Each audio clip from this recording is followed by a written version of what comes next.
바울이 아덴에서 그들을 기다리다가 그 성에 우상이 가득한 것을 보고 마음에 격분하여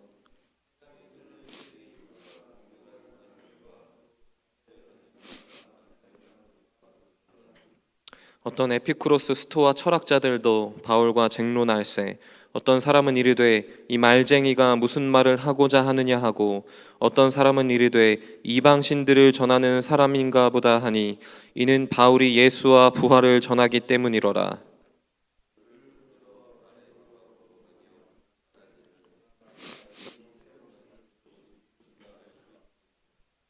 내가 어떤 이상한 것을 우리 귀에 들려주니 그 무슨 뜻인지 알고자 하노라 하니 외국인들이 가장 새로운 것을 말하고 듣는 것 이외에는 달리 시간을 쓰지 않음이로라. 아멘. 목사님께서 오늘도 성도님들 잘 계시는지 또 새벽제단 잘 나오셨는지 또 이 시간에 인사하시려고 영상을 또 보내셨어요. 같이 잠시 보고 말씀 나누겠습니다.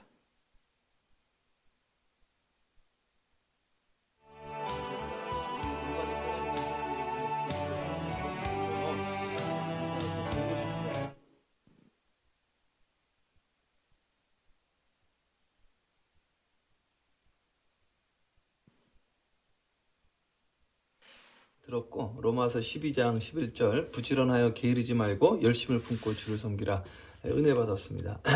그 사도 바울이 로마 교회에 쓴 거잖아요. 거기에서 열심을 품으라는 거는 spiritual fervor를 말하는 거예요. spiritual 원어로도 그 푸니우마라고 나와 있거든요. 그러니까 영적으로 성령 안에서 열심을 내라. 그러니까 결국에는 이게 뭐냐면은 사랑이 없으면 이 열정이 나타날 수가 절대 없습니다, 여러분. 갬블 하시는 분들도 그 2시간, 3시간씩 라스베가스를 이제 운전하고 와서 이게 하고 오시거든요. 좋아서 가는 거예요. 그러니까 자기가 사랑하니까 가는 겁니다. 선악과도요, 그 유브라데스와 티그리스 강, 그때 그 에덴 동산을 보면 그 먼 곳에서 거길 굳이 찾아간 거예요. 상당히 먼 거리입니다. 근데 자기가 호기심 있고 궁금하니까 찾아가는 거거든요. 그래서 자기가 사랑하면 거리가 중요하지 않거든요. 너무너무 사랑하면 비행기 타고도 오는 거예요. 저도 여기 비행기 타고 왔잖아요. 하나님 말씀 제가 사모하니까. 오늘 조금 전에 이제 아가페 교회 김여한 목사님이 저한테 전화를 주셨어요. 내일 모레 이제 90이신데 저를 사랑해 주시니까 그 어르신이 전화를 주시는 거예요. 잘 지내는지. 우리 교회 지금 계속해서 유튜브로 말씀을 듣고 계시다고. 그리고 그동안 이 말씀 아주 같이 이야기 나눴거든요. 사랑하니까 가능한 거거든요, 이게. 그러니까 열심이라는 것은 사랑할 때 그게 가능한 겁니다. 오늘 여러분 새벽 기도 나온 것도 주님 만나고자 하는 그 사랑 때문에 가능한 거지, 내가 해야지 그건 불가능하죠, 사실은. 그 작심삼일 잘해야지 뭐 한두 달 정말 잘하면, 그러니까 내가 정말 주님을 사랑해야지 그게 가능한 건데, 그 사랑은 주님을 만나야 되는 것이죠. 그래서 주님 만나는 새벽 기도가 또 되어졌으면 좋겠고요. 저는 오늘 저녁에도 이제 기도하고 잠자려고 그래요. 우리 성도님들 한 분 한 분 제가 부르면서 기도할 건데요. 특별히 새벽 재단, 주일 저녁 재단 잘 지켜주시고 매일매일 이렇게 재단을 쌓으셔야 돼요. 그래서 2022년도가 새로운 해가 되어지도록 해주시면 감사하겠습니다. 또 최 목사님 감사하고 우리 기도 재단 불이 꺼지지 않도록 1시간 기도, 능력 기도, 합심 기도, 통성 기도 부탁드리겠습니다. 네, 우리 사랑하는 올바니 사랑의 교회 성도 여러분 축복하고 곧 뵙겠습니다. 사랑합니다. 감사합니다. 네. 오늘 우리가 읽은 사도행전의 말씀을 놓고 전도자의 마음이라고 이런 제목을 잡고 말씀을 준비했습니다. 제가 대학교 4학년 때 소논문을 썼어요. 포스트 모던 시대에 우리가 전도를 어떻게 할 것인가. 근데 포스트 모던 시대라 하면 뭐 지금을 우리가 포스트 모던 시대라고 하죠. 근데 너무 많은 문제들이 있죠. 뭐 이단 문제, 뭐 동성애 문제, 뭐 청소년 문제, 아니면 뭐 타종교 문제, 이런 등등의 문제들이 너무 많아요. 그런 어떤 영적인 문제들이 우리 주위에 너무 쉽게 노출이 되어 있다. 이런 시대를 우리가 또 포스트 모던 시대다 이렇게 진단을 하죠. 근데 이런 문제들이 왜 이렇게 너무 쉽게 노출이 될 수 있는가 하니 이 포스트 모던 시대에는 절대적인 게 없는 시대다라고 하기 때문에 네, 그런 영적인 것에 좀 더 쉽게 노출이 되는 거예요. 그래서 예전에는 뭐 예수 믿으세요, 교회 오세요, 천국 가야죠, 하나님만 우리가 믿을 수 있는 유일한 신이십니다, 이렇게 전도해도 이게 전도가 됐다. 그러나 지금은 전도가 되긴 하지만 예전만치 전도가 되진 않는다. 그래서 제가 어제도 새벽에 말씀드렸듯이 지금 그 카톨릭의 프란치스코 교황이 예수 안 믿어도 천국 갈 수 있다, 이런 이상한 이야기를 했다는 거예요. 착한 일 해도, 선한 일 해도 예수님 믿지 않아도 우린 천국 갈 수 있다. 그러니까 이게 지금 시대가 영적으로 많이 노출이 되는 시대이기 때문에 절대적인 게 없어졌고, 이제 세상에서, 그리고 또 어느 종교나 다 비슷하다는 게 지금 시대의 표현이에요. 뭐 또 어떤 감리교 출신 어떤 전도사님은 자기는 뭐 다른 종교에도 구원이 있다고 생각한다, 이런 얘기를 했다고 누가 저한테 그 링크를 보내주더라고요. 그래서 좀 충격을 받았는데 그게 지금 시대인 것 같아요. 그래서인지 전도하기가 너무 어렵죠. 그래서 전도하면 받아주지도 않고 듣는 척도 안 하고, 그래서 제가 한국에서 교회 개척할 때 교회 자리 찾는 게 너무 어려웠어요. 그래서 부동산 가서 혹시 상가 좀 있나요? 물어보면 있다고 들어오라고 했다가 뭐 할 건데요? 해서 좀 교회 좀 개척하려고요 하면은 제가 소금도 맞았고요, 욕도 먹었습니다. 그러니까 그런 시대라는 거예요.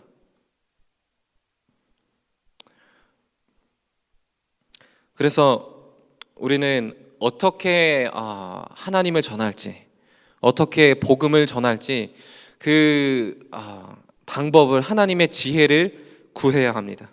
그래서 우리가 따뜻하게 처음 만나는 사람들 인사하고 격려해주고 챙겨주고 그렇게 시작하는 거죠.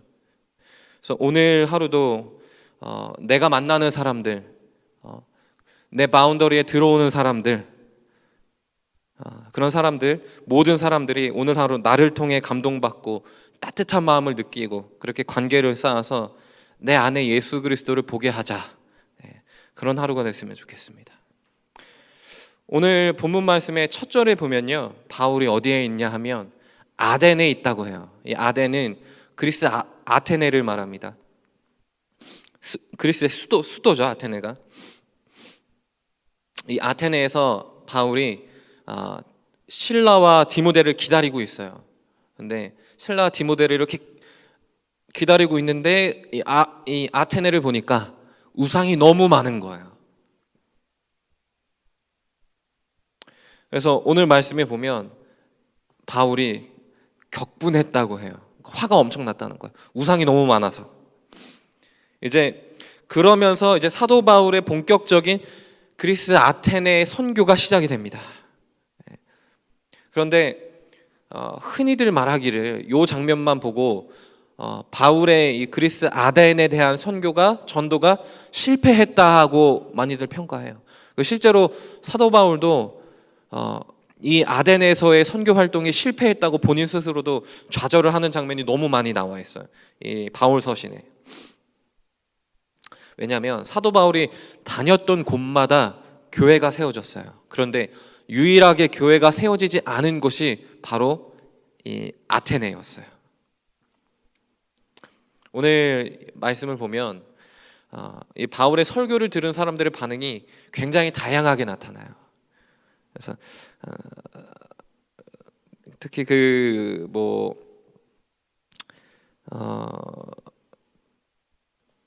오늘 본문 말씀 다음에 있는데 제가 한번 읽어보면 32절에 보면 그들이 죽은 사람들의, 이거 다른 번역본이에요. 그들이 죽은 사람들의 부활에 대해서 들었을 때 더러는 비웃었고 더러는 이 일에 관해 당신의 말을 다시 듣고 싶소라고 말했다.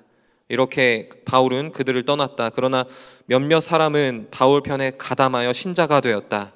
그 가운데는 아레오바고 법정 판사인 디오누시오도 있었고 다말이라는 부인도 있었고 그 밖에 다른 사람들도 있었다. 그러니까 세 가지 반응이 나타났다는 거예요. 대부분은 조롱을 했고요. 일부는 조금 더 듣고 결정하겠다고 했던 거고, 마지막 반응은 그냥 몇 명의 사람들은 신자가 되었다. 그렇게 됐죠. 그러니까 이 장면이 왜 특이하냐면 다른 도시에서의 바울의 전도 활동과 굉장히 다른 모습이에요. 다른 전도 기록들을 보면 다른 도시에서 바울이 어떻게 활동했는가를 보면 바울이 복음을 전할 때 핍박이 있었어요. 그러니까 목숨을 걸고 전도해야 했어요. 그럴 때 열매가 가장 많이 나타났어요. 그러니까 복음을 받아들이는 사람이 많았다. 언제? 핍박받으며 전도할 때. 그런데 이 아덴에서만큼은 겨우 몇 명의 사람만이 신자가 되었다. 그러니까 다른 도시처럼 많은 사람들이 복음을 받았다 이런 게 아니라 겨우 몇 명의 사람만. 그러니까 이런 결과가 바울 스스로를 굉장히 좌절하게 만든 것 같아요. 왜 유독 다른 도시와는 달랐을까? 이 아테네에서 전도에서는요, 바울이 핍박을 당하지 않았어요. 굉장히 마음 편하게 전도했어요. 신기한 거죠. 우리 기독교도 이 역사를 보면 핍박이 극심할 때 가장 많이 부흥을 했어요. 그리고 기독교가 역사적으로 편안할 때 부패했어요. 그래서 저는 팬데믹이 시작하고서 어떻게 진단을 했냐?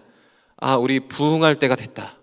한국교회, 우리 한인교회, 전 세계 교회가 이 팬데믹 때문에 문을 닫는다고 하는데 저는 그렇게 생각하지 않았고 오히려 믿음이 더 크게 뿌리 내릴 수 있는 때가 왔다 이렇게 생각을 했습니다. 이 아테네에서도 바울이 전도할 때 핍박이 없었고 오히려 전도할 기회를 얻었어요. 왜냐하면 19절에 보면 사람들이 아레오바고 광장인데 이 아레오바고에서 공개적으로 전도해달라는 요청을 받았어요. 바울이. 그러니까 좋게 말해 전도 요청이지 사람들이 뭐라고 했냐면 한번 바울 너가 뭐라고 말하나 내가 한번 들어는 보고 싶다. 그러니까 바울 입장에서는 전도 요청을 받은 거죠. 어쨌든 다른 도시에서의 전도 여건과는 사뭇 다른 아주 좋은 기회였어요. 그럼에도 불구하고 많은 사람들과 바울 스스로도 그곳에서의 전도는 실패했다 이렇게 평가를 합니다. 이 아테네에서 어떻게 전도했냐면요, 바울이 말싸움했어요. 왜냐하면 그리스가 철학의 도시잖아요. 그러니까 철학자들이 너무 많은데 그들을 전도할 때 전도 전략을 어떻게 세웠냐? 그들의 철학을 내가 무너뜨려야겠다. 그리고 이 아테네에 가서 바울이 이미 화가 너무 많이 났어요. 이 철학의 도시에 우상이 또 너무 많고. 그리고 바울도 굉장히 똑똑한 사람이었고 철학에 있어서는 누구보다도 뒤처지지 않는 넘버원의 사람이었어요. 그래서 내가 저 사람들을 만나서 철학적으로 저들을 눌러야겠다. 그래서 너만 철학하냐? 나도 안다. 내가 더 잘 알아. 그런데 그 끝은 결국 예수 그리스도야. 이거를 그들에게 공략을 하려고 했던 거죠. 그렇게 전도했어요. 그러니까 의도치 않게 변론하게 되고 논쟁하게 되고 논쟁으로 이겨야 되고 그들을 눌러야 됐어요. 그러니까 그런 철학적인 접근을 통한 논쟁으로는 나중에 보니까 바울 스스로 이런 논쟁으로 이런 말싸움으로 이런 철학적인 방법으로 그들을 예수님께는 결코 데리고 올 수가 없었다. 이렇게 나중에 깨닫습니다. 어쨌든 결론적으로는 그런 논쟁을 통해서 바울이 이겼어요. 결국에 철학의 끝은 결국 예수 그리스도야를 나타냈어. 근데 사람들의 반응이 어떠냐면요, 굉장히 기분이 나빠요. 자존심 상해요. 왜냐하면 말싸움에서 졌어요. 그러니까 바울은 그 부분을 크게 후회하는 거예요. 그래서 나중에 또 여러 장면에서 보면 교회에서도 분란이 있을 때 그런 부분을 굉장히 조심해야 한다고 얘기도 했었고요. 그리고 뭐 디모데전서, 디모데후서에도 논쟁하지 말라 여러 번 말해요. 뭐 말다툼하지 말라, 반론을 피하고 논쟁을 하지 말고, 여기서 말다툼이 난다, 이런 교훈을 많이 주고 있어요. 그래서 이게 전도에서도 마찬가지고 교회에서도 마찬가지고 우리의 삶에서도 마찬가지고요. 바울이 그렇게 굉장히 좌절스러웠던 이 아테네에서의 전도를 뒤로하고 그 다음에 어디를 가냐면 고린도를 향해요. 고린도전서에 보면 바울이 얼마나 이 아테네에서의 전도가 얼마나 절망스러웠는지 그 후회스러운 마음을 고린도에서 나타냈어요. 그리고 이 전도 방법에 대해서 얼마나 고심했는지 고린도전서 1장에 나오는데 제가 한번 읽겠습니다. 그렇다면 지혜 있는 사람이 어디 있으며 학자가 어디 있습니까? 이 시대에 철학자가 어디 있습니까? 하나님께서는 세상의 모든 지혜를 어리석게 하지 않았습니까? 유대인은 기적을 보기 원하고 그리스 사람은, 여기서 뭐 아테네를 말하죠, 그리스 사람은 지혜를 찾으나 우리는 십자가에 못 박히신 그리스도를 전합니다. 이 바울이 이 아테네에서 철학자들과 했던 그 논쟁 때문에 이 전도하려고 했다가 의도치 않게 논쟁을 했죠. 그 아픈 기억 때문에 지금 고린도 가서 이런 말을 하는 거예요. 그 논쟁에서는 결국 이겼지만 아주 극소수의 사람만이, 그 몇 명의 사람만을 제외하고 나머지 사람들은 뭐 상처를 입었죠. 기분 나쁘고, 예수 그리스도 나도 알겠어, 근데 기분 너무 나빠. 교회도 많잖아요. 예수 그리스도 나 알아, 그런데 기분 나빠서 교회 안 나오고 싶지 않아. 안타깝지만 그런 분들도 있어요. 그래서 변론, 뭐 말싸움, 논쟁, 이런 건 버려야겠다. 하나님이 이런 방법을 통한 전도는 원치 않으시는구나. 그 이후로 사도 바울은요, 십자가 복음만 전했다는 거예요. 우리 시대가 빠르게 변하고 있죠. 제가 휴대폰을 처음 쓴 게 언제였죠? 2002년이었던 것 같아요. 그때만 해도 뭐 휴대폰으로 영상을 찍을 줄 몰랐고, 음악을 들을 줄 몰랐고, 마음 편하게 컴퓨터 대신 인터넷을 할 줄도 몰랐어요.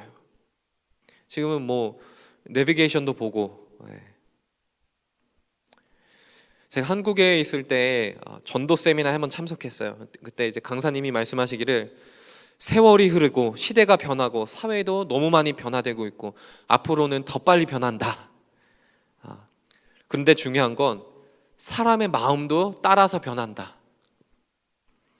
결국에 우리도 시대에 맞는 새로운 전도 전략을 짤 수 있어야 한다, 이렇게 말씀하셨어요. 그러나 중요한 것은 우리가 그것에 동참하기 위해서 우리의 마음이 먼저 재정비되어야 한다. 세월이 바뀌고 사람이 달라져도 전도는 항상 우리들의 전도자의 마음에서부터 시작이 됩니다. 그래서 우리의 마음으로부터 전하지 않으면, 우리의 마음에서 따뜻함이 나오지 않으면, 우리의 마음에 복음의 감격이 없으면 이 빠르게 변하는 시대에 전도하는 게 쉽지 않다는 거예요. 그래서 우리가 우리 마음으로부터 복음을 전하지 않으면 견딜 수 없는 것, 그 감격에서부터 전도가 시작이 되는 거예요. 그게 전도예요. 전 처음 보는 한국 사람들마다 저희 부부가 너무 전도하고 싶은 거예요.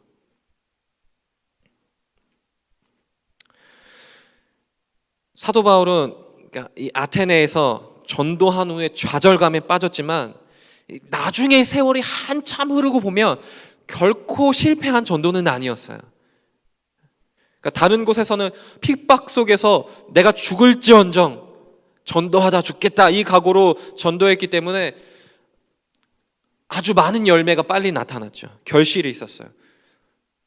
그렇게 전도하니까 아주 많은 사람들이 그 말씀 듣고 따랐죠. 반면에 이 아테네에서의 전도는 몇 명의 사람들만 말씀을 들었다. 그래서 바울 스스로도 본인 스스로 이제 지혜롭지 않은 이게 전도의 방법이었다 이렇게 생각을 하니까 실패했다고 느꼈을 거예요. 그러나 그 전도가 시간이 흐른 뒤에 보니 굉장히 귀한 미랄이 되었다는 걸 알 수 있어요. 그러니까 오늘의 그리스를 보면요, 그리스는 정교회를 국교로 하는 기독교 국가가 됐죠. 제가 구글링을 하니까 98%의 국민이 나는 기독교 신자입니다라고 대답하는 나라가 됐어요. 이 사도 바울의 이 아테네의 전도가 그 당시에는 결실이 없어 보였지만 자신의 전도가 대실패였다고 본인도 좌절했지만 나중에 보면 결코 헛수고는 아니었다는 것. 이게 왜 그러냐? 사도 바울은 그 복음 전도의 전략에 있어서는 본인이 실패했다고 생각했지만 미랄이 있었던 이유는, 그게 미랄이 되었던 이유는 그 스스로의 마음에 복음을 전하지 않으면 견딜 수 없는 감격이 충만했기 때문입니다. 그럼에도 다른 곳에서처럼, 다른 도시에서처럼 핍박이 있을지언정 내가 복음만 전하겠다, 논쟁은 하지 않겠다, 그랬다면 아마 더 큰 열매가 있었지 않았을까. 그러니까 제가 말씀을 준비하면서 혹시 그리스에서 바울이 그 당시에 전도할 때 이런 논쟁을 피하고 핍박을 받을지언정 내가 정도의 전도를 하겠다 이랬다면 지금 그리스가 얼마나 위대한 국가가 되었을까, 이런 생각도 해봤습니다. 전도에 한국에서 뭐 전도할 때 예수천당, 불신지옥 이런 전도 있잖아요. 특히 지하철역 앞에서. 이게 구시대적인 전도기 때문에 이런 전도 하지 말아야 해, 이렇게 말하는 분들도 있어요. 그러니까 비유하자면 이 사도 바울의 전도가 그런 전도 전략이 그것과 비슷했다.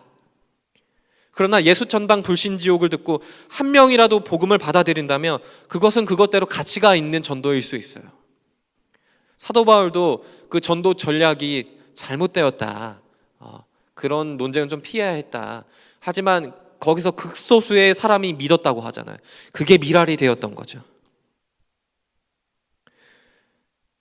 그러나 그가 선포하는 그 말을 들은 단 몇 명의 사람을 통해 아주 천천히 지금의 그리스가 되었다는 거예요. 그러니까 사도 바울이 아테네에 갔을 때 이 아레오바고에서 말하고자 하는 것을 전해달라, 그 일명의 전도 요청, 이걸 받았을 때 모인 사람들이 모두 철학자였어요. 그러니까 얼마나 본인도 이미 화가 났는데 얼마나 또 부담감이 있어요. 복음의 감격이 너무 충만해서 저 사람들 우상을 내가 다 없애고 철학적으로 이겨서 예수 그리스도를 전해야 하는데, 이때 느꼈던 격분에 대해서 로마서에 가면 이렇게 고백했어요. 스스로 지혜 있다 하나 어리석게 되어 썩어지지 아니하는 하나님의 영광을 썩어질 사람과 새와 짐승과 기어다니는 동물 모양의 우상으로 바꾸었느니라. 그러니까 지금 이 시대가 아테네와 비슷해요. 또 과거와는 비교할 수 없는 문화, 문명, 지식, 그런 지식이 발달된 시대. 그래서 우리는 포스트 모던 시대라고 해요. 그러니까 이렇게 발전하면서 또 우상이 너무 많아졌어요. 이단도 많고요. 다 자기 말이 옳대요. 자기가 재림한 예수님이라고 말하는 사람이 얼마나 많습니까? 그러니까 우리가 오늘부터 깨어 있어야 할 것은 이 사도 바울처럼 이 시대를 보고 애통하는 마음이 있어야 합니다. 이 바울이 깨달은 것처럼, 그러니까 우리가 감정의 격분에서 그 마음으로 전도하지 말자. 우리부터 복음을 받아들이고 복음의 감격을 누리자. 바울이 그 당시에 상대방의 논리를 굴복시키고 논리를 바꿔놓았죠. 우리도 그렇게 하면 되지 않겠냐, 그럴 수 있지만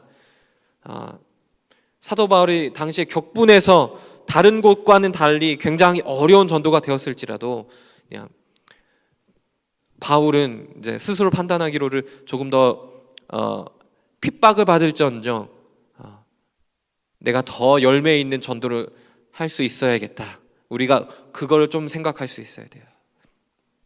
우리부터 바울처럼 복음을 진심으로 받아들이고 복음을 전하지 않으면 못 견딜 것 같은 이 소식을 전하고 싶다. 이런 감격부터 우리가 가져야 합니다. 바울이 얼마나 그 감격을 누렸냐. 고린도후서에 바울은 천국을 경험했던 사람이에요. 하나님 나라의 비밀을 깨달았고 복음이 어떻게 이 세상 끝까지 전해지는지 그 비밀을 알게 되었고 이 복음이 이 땅 가운데 어떻게 하나님 나라를 이루어가는지 그 비밀을 듣고 본 사람이에요. 그래서 이 아테네에 갔을 때 우상이 창궐한 그 도시를 보고 이 말도 안 되는 상황에 복음을 경험하고 하나님 나라의 비밀을 보고 듣고 왔기 때문에 얼마나 화가 났겠습니까? 그러니까 그 감정으로 그들의 논리를 꺾고 싶었고 그 철학을 이겨내고 싶었어요. 결국에 예수 그리스도를 보이고 싶어서. 우리가 얻을 수 있는 경우는 전도에 있어서 우리의 마음이 복음으로 뜨거운지, 우리 마음에서부터 복음에 대한 감격이 있는지, 그 마음을 갖고 우리가 어떻게 하나님 주시는 지혜로 전도를 할 수 있을까 고민하는 거예요. 우리 교회가 엄청 뜨겁게 부흥하는 단계에 있습니다. 믿으십니까? 네. 저는 너무 감사했어요. 네. 이런 부흥이 시작되는 시점에 제가 올 수 있어서 되게 너무 감사했고 또 아이들 예배도 그렇게 부흥하고 있어서 너무 재밌습니다. 뜨거운 곳에 사람들은 몰려와요. 제가 워싱턴 DC에 있을 때 어떤 한인교회 갔는데 어떤 성도님이 그러시더라고요. 자기는 거의 10년 동안 매주 3시간을 운전해서 교회에 오신대요. 그러니까 우리 교회를 기점으로 3시간을 거리를 체크해 보면 적어도 뉴저지와 뉴욕시티는 커버할 수 있어요. 우리 교회가 뜨겁다는 소문을 듣고 뉴저지와 뉴욕시티에서 우리 교회에서 함께 예배드리고 싶어서 몰려올 수 있는 날이 곧 있을 것입니다. 우리가 오늘 하루 열심히 살고 뜨거운 마음으로 전도해야 하는데 우리 먼저, 여러분 마음에 먼저 복음에 대한 기쁨과 감사와 그 감격이 넘치시기를 주님의 이름으로 축복합니다. 오늘 만나는 모든 사람들이 어디서 누구를 만나든 누가 내 영역 안에 들어오든 적어도 그 사람은 내가 컨트롤할 수 있어야 해요. 나를 보고 내 안에 넘치는 복음에 대한 감격을 그 사람이 느낄 수 있어야 돼요. 내 안에 예수 그리스도를 사람들이 볼 수 있는 그런 성령 충만한 복된 하루가 되시기를 주님의 이름으로 축복합니다. 기도하겠습니다. 하나님 감사합니다. 우리가 하나님의 자녀가 되어 하나님을 증거하며 사는 오늘 하루가 되게 하옵소서. 우리의 시간을 통해, 우리의 학업을 통해, 직장을 통해, 우리의 사업장을 통해 만나는 모든 사람들이 주님을 보게 하옵소서. 내 안에 주님을 향한 감격을 느끼게 하옵소서. 논쟁과 말싸움보다 내 안에 복음의 감격이 가득 차게 하시고 오늘 하루 주님 주시는 지혜로 주님 증거하며 사는 삶을 살도록 주님 인도해 주시옵소서. 오늘 하루 우리가 보내는 모든 시간들마다 축복해 주시고 이 시간 감사드리며 우리 주 예수 그리스도의 이름으로 축복하며 기도합니다. 아멘. 이 시간 다 같이 주님의 이름 마음으로 기도합니다. 주여!